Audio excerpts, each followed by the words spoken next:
Hello and good day to all of you, my degree students and my diploma students.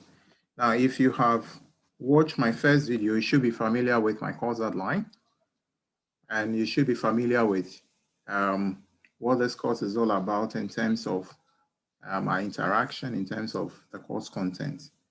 Now, this is going to be my first video, my lecture video on discrete structures.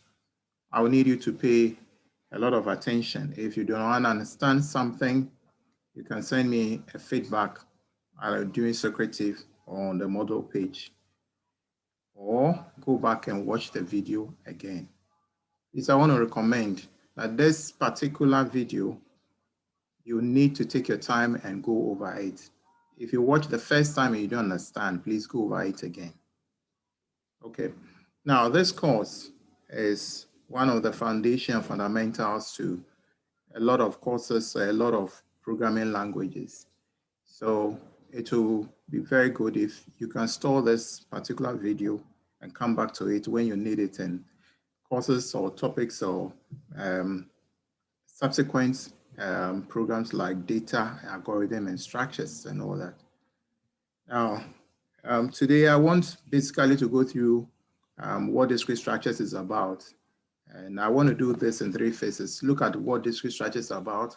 Look at the first introduction, and the third one should be on examples that has to do with algorithm. So let's get through it.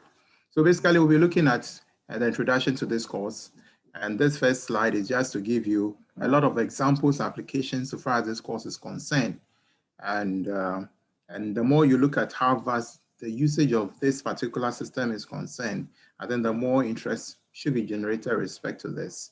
So we'll look at examples, or look at what a discrete system is, and then we'll look at the summary. That will be the first part of this lecture.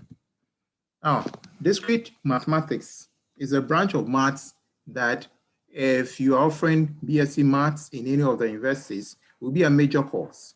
Now, for students offering computer science or information technology, we have designed, or there is an outline in discrete mathematics that have been structured called discrete structures that looks at certain aspect of the discrete mathematics subject, which will give you relevance to the course you're offering computer science. So, I mean, generally we define discrete to mean things that are made up of distinct parts or separated. So anything that you can remove separately and join them together is called discrete. Okay, so in maths we have discrete system, we have continuous system. Now there are so many maths topics that when you do, you realize you'll be dealing with discrete system. For example, in calculus, you deal with numbers, and with use of integers, use of raw numbers. You see, numbers are separate values. So this is called a discrete set of values. So that's why we have an example like this in maths. There's another definition that Kenneth Rosen, those of you who have downloaded Kenneth Rosen defined discrete mathematics as part of maths devoted to the study of discrete systems. It's basically going back to what I've said. But let's look at another definition from Wolfram Alpha. Okay, I don't have it here, but basically anything that can be broken down in separate and distinct parts. So anything that can be removed and refixed is a discrete system. So all that the subject is doing is pick a topic from one area in maths, treat it a little bit, go and pick a topic in another area of maths, treat it a little bit. Today we'll look at logarithm. Tomorrow we'll be looking at a linear system. Tomorrow we'll be looking at application of permutation and combination. All these things are topics on their own, and if being treated in maths can take you weeks. But for its application in digital systems or in computer science, we need to be abreast with the foundation, the fundamentals of this. That's why we fuse them all together, and we are calling it discrete mathematics or discrete structures, so that the knowledge of it will help us to do some of the things that we do in computer science. Now let's look at the examples. Now I already told you there are a lot of examples. I think I have over 11 examples, so 11 slides giving you examples. Now just browse through them, but I recommend take your time and read them. Now, the way computers run on software and hardware, and computers store information using zeros and ones. So that system application of it is application that we would derive from discrete maths. Now take a network. Any network system that uses routers or the use of an internet. Okay, all these things, the way the connections are done is basically an application to discrete maths. Now, if you go to international cities where the rail system works, you realize that the way their cities are designed and the way their rails work or their buses work, it conforms to a network of systems. And this is an application that you can also derive from discrete. Okay, so more of this. You can have the way we search, the search engines that we use, Google Map, Google Earth, Wolfram Alpha, all the search engines that we make use of. You type in something and it brings out a whole lot of information. Now, the application that is being used is actually an import of discrete mathematics. Okay, so this is also another example. Now, those of you who may take a project work later on after you've done a 3-year or a 2-year or a 4-year course in computer science, may pick up a scheduling problem. What is a scheduling or a scheduling problem?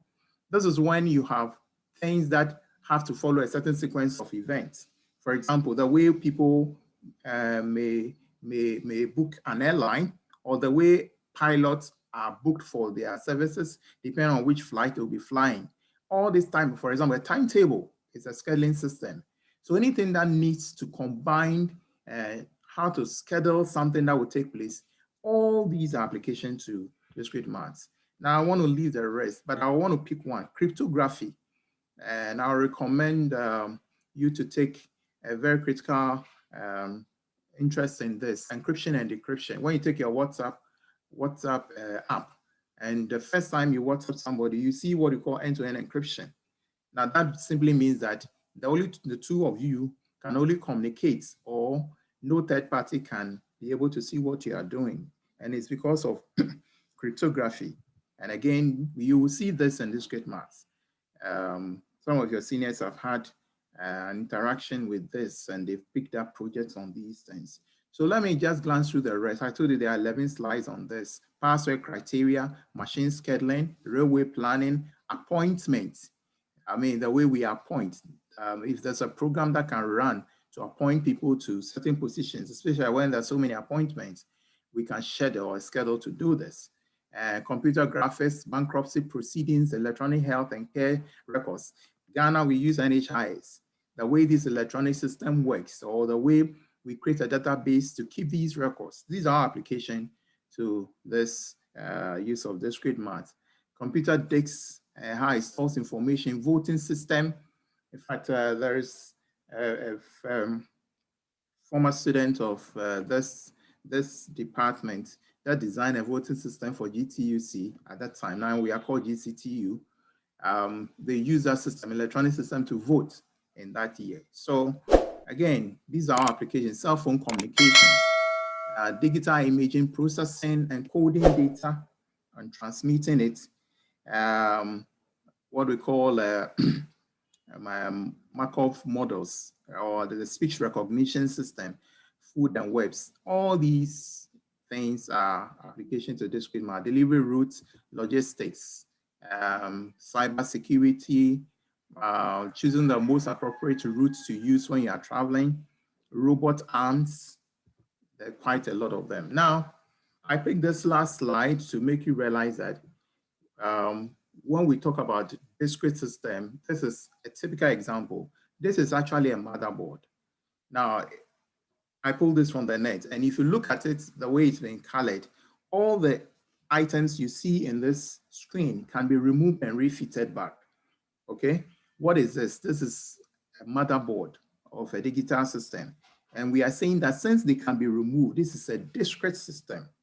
Okay, so this is a pictorial view of what a discrete system looks like.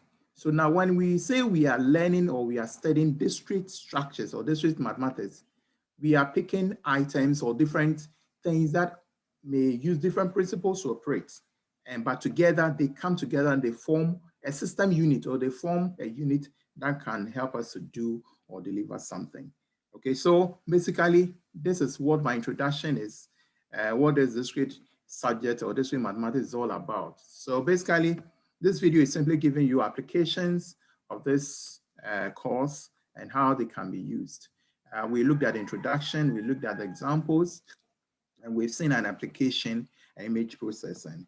Okay, so I'm going to end this video. The next video will be on how to be able to look at solving a problem using algorithm. For more information and also to reach us, please contact the numbers on the screen. You can also reach us through our social media handles displayed on the screen. Please do like, follow, and subscribe to our social media handles. A Softek IT Consult. Innovative solutions with the difference.